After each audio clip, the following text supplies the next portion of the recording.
Bapak, Ibu, adik-adik, dan anak-anak yang terkasih dalam Tuhan Yesus Kristus, kita bertemu lagi dalam program Satu Hati, Sapaan Tuhan Tiap Pagi, Kamis 12 Mei 2022. Hari ini kita akan dibantu refleksi kita dari surat Wahyu 2 ayat 10-11. Sebelum kita mulai untuk renungan dan refleksi kita pagi hari ini, marilah kita awali dengan berdoa. Allah Bapa, Putra, dan Roh Kudus, selamat pagi. Terima kasih atas berkat dan perlindungan-Mu, atas istirahat malam kami.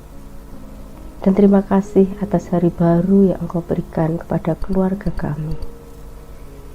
Kami senantiasa berharap hari ini, hari yang penuh dengan campur tangan-Mu, hari yang penuh dengan hikmat dan kebijaksanaan yang Engkau curahkan kepada kami, sehingga kami bisa melalui hari ini dengan selamat dan penuh dengan kebaikan. Dalam nama Tuhan Yesus Kristus, kami berdoa dan mohon. Amin. Untuk renungan dan refleksi kita pada hari ini, kita akan membahas dari Wahyu 2 ayat 10-11. Dan tema kita pada pagi hari ini sangat sesuai sekali jika yang membawakan saya, karena temanya adalah Bukus dan Buwilan. Walaupun saya tidak kenal siapa itu Buwilan. Baik, untuk mulainya marilah kita dengarkan ayat yang akan dibacakan oleh Dek Alea dari anak sekolah minggu GKJ Condong Catur. Bacaan kitab suci pagi ini diambil dari Wahyu 2 ayatnya yang ke-10-11. Jangan takut terhadap apa yang harus engkau derita. Sesungguhnya, iblis akan melemparkan beberapa orang dari antaramu ke dalam penjara, supaya kamu dicobai dan kamu akan beroleh kesusahan selama 10 hari. Hendaklah engkau setia sampai mati, dan aku akan mengaruniakan kepadamu mahkota kehidupan. Siapa bertelinga, hendaklah ia mendengarkan apa yang dikatakan Roh kepada jemaat-jemaat. Barang siapa menang, ia tidak akan menderita apa-apa oleh kematian yang kedua.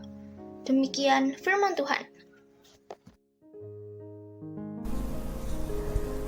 Bapak, Ibu, adik-adik, dan anak-anak yang terkasih dalam Tuhan Yesus Kristus, jika kita mendengarkan ayat yang tadi sudah disampaikan oleh adik Alea, sebetulnya ini berbicara tentang bagaimana kita setia kepada ajaran-ajaran Tuhan.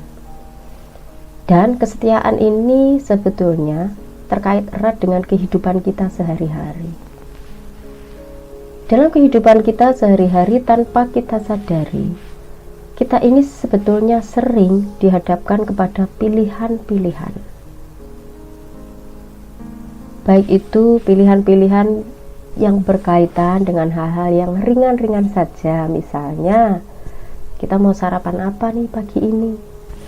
Mau ayam goreng? Mau lodeh? Atau ikan bakar? Atau terkait dengan baju yang mau kita pakai hari ini, yang mau kerja misalnya. Mau pakai yang warna merah atau mau pakai yang warna hijau? Itu adalah pilihan-pilihan, namun pilihan yang ringan, dan itu sudah menjadi kebiasaan kita sehari-hari dan lebih terkait dengan selera dan tidak akan berdampak panjang dalam kehidupan kita.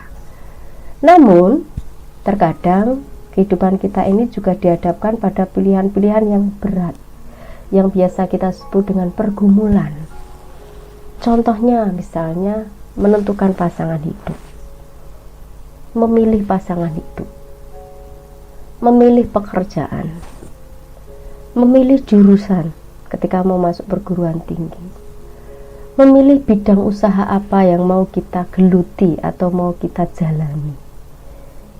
Ini sedikit berbeda dengan contoh yang awal tadi. Ini merupakan pilihan-pilihan yang memang cenderung lebih berat.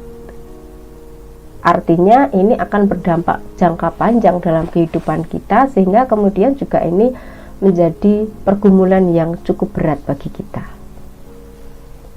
Selain pilihan-pilihan yang sifatnya ringan dan sifatnya berat, sebetulnya dalam kehidupan kita sehari-hari tanpa kita sadari, kita juga dihadapkan pada pilihan yang itu tidak berkaitan dengan pertanggungjawaban moral dan pilihan yang itu berkaitan dengan pertanggungjawaban moral. Seperti terkait dengan selera tadi, misalnya kita mau pakai baju apa, atau kita mau ke gereja lewat jalan yang mana. Ini adalah contoh bagaimana pilihan itu tidak berkaitan dengan pertanggungjawaban moral. Sekali lagi, ini lebih banyak terkait dengan selera saja, kesenangan kita saja. Tapi banyak juga hal-hal yang terkait dengan pilihan-pilihan yang itu berkaitan dengan pertanggungjawaban moral kita. Nah, hari ini dari ayat ini sebetulnya kita belajar bagaimana sebetulnya firman Tuhan dan ajaran-ajaran Tuhan itu memberikan petunjuk kepada kita. Pilihan mana yang harus kita ambil ketika itu berkaitan dengan persoalan moral, persoalan pertanggungjawaban kita sebagai anak Tuhan yang berkelana di dalam dunia ini dengan sesama yang lain. Pilihan untuk menjalankan ajaran Tuhan mungkin tidak terasa berat bagi kita ketika itu tidak dihadapkan pada godaan. Ujian berat bagi kita untuk menjalankan ajaran Tuhan itu muncul ketika muncul yang namanya godaan yang berupa kepentingan atau keegoisan kita sebagai individu, bukan sebagai anak Tuhan dan bukan sebagai manusia yang hidup bersama dengan manusia yang lain. Bagaimana sulitnya pilihan itu ketika dihadapkan dengan keegoisan dan kepentingan kita, bisa kita refleksikan dalam beberapa contoh atau abstraksi di bawah ini. Satu, misalnya ketika kita berbicara sebagai seorang pemimpin atau pemimpin yang ada di dalam masyarakat kita. Apakah memilih menjadi pemimpin yang amanah, yang menggunakan wewenang dan kekuasaannya demi kebaikan orang banyak, meskipun di dalamnya ada peluang untuk mendapatkan keuntungan pribadi? Apakah kita akan memilih memberikan maaf kepada orang lain ketika hati kita begitu tersakiti? Apakah kita akan mau mendengarkan keluhan orang lain atau bahkan memberikan solusi atau kelegaan dari persoalan orang lain pada saat kita sendiri juga memiliki persoalan? Atau apakah kita mau berbagi rezeki atau apa yang kita miliki kepada orang lain, padahal kita sebetulnya bisa menikmati itu untuk diri kita sendiri? Atau apakah kita berani menyuarakan ketidakadilan ketika itu mungkin membuat kita tidak disukai oleh orang banyak? Atau kita bisa merefleksikan pertanyaan-pertanyaan tadi dengan pertanyaan yang kita balik. Apakah kita sering memberi toleransi terhadap pilihan-pilihan itu? Contohnya, mengatakan, saya kan pejabat dan saya sudah bekerja keras kok, tidak ada salahnya sesekali saya mencari keuntungan dari jabatan saya. Atau apakah kita sering memberikan toleransi dengan mengatakan, buat apa memberi maaf? Kan dia nggak tahu, orang kan nggak ngerti. Orang yang menyarankan kita memberi maaf kan tidak merasakan sakit hati saya. Atau apakah kita sering memberi toleransi dengan mengatakan, aku sendiri punya masalah, ngapain dengerin curhatan orang lain, apalagi memberi solusi? Atau bisa juga kita sering memberi toleransi dengan mengatakan, kalau saya tidak membeli barang ini dengan uang yang saya punya, saya akan ketinggalan gaya hidup. Atau apa Apakah kita sering memberi toleransi dengan berpikir, ini nggak adil, tapi saya diam aja lah. Kalau saya bicara, nanti saya akan dibenci banyak orang.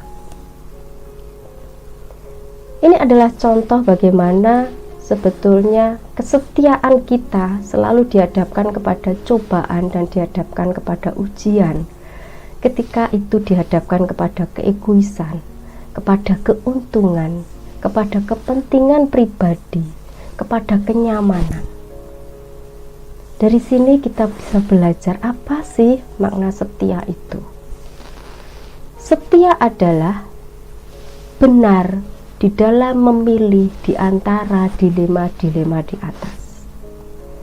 Setia adalah tidak tergoyahkan dan selalu kokoh terhadap toleransi-toleransi di atas. Dan setia adalah tidak berubah dari awal sampai perjalanan hidup kita. Mari kita bersama-sama selalu meyakini dan percaya bahwa Tuhan itu maha baik. Kehendaknya hanya akan mendatangkan kebaikan dan keselamatan. Lewat caranya yang kalau kita yakin pada ajarannya akan benar-benar mendapatkan kebaikan dan keselamatan. Seperti yang tertulis juga di dalam Yakobus 1 ayat 12. Berbahagialah orang yang bertahan dalam pencobaan, sebab apabila ia sudah tahan uji, ia akan menerima mahkota kehidupan yang dijanjikan Allah kepada barang siapa yang mengasihi Dia. Memang ini tidak mudah, tapi marilah kita bersama-sama berusaha mengimani dan percaya. Tuhan akan memampukan kita. Amin. Bapak, Ibu, adik-adik, dan anak-anak yang terkasih dalam Tuhan Yesus Kristus, marilah kita tutup renungan pada pagi hari ini dengan doa Bapa kami. Bapa kami yang ada di surga, dikuduskanlah namamu, datanglah kerajaanmu, jadilah kehendak-mu di bumi seperti di surga. Berikanlah kami pada hari ini makanan kami yang secukupnya, dan ampunilah kami akan kesalahan kami, seperti kami juga mengampuni orang yang bersalah kepada kami. Dan janganlah membawa kami ke dalam pencobaan, tetapi lepaskanlah kami daripada yang jahat, karena Engkaulah yang mempunyai kerajaan dan kuasa dan kemuliaan sampai selama-lamanya. Amin.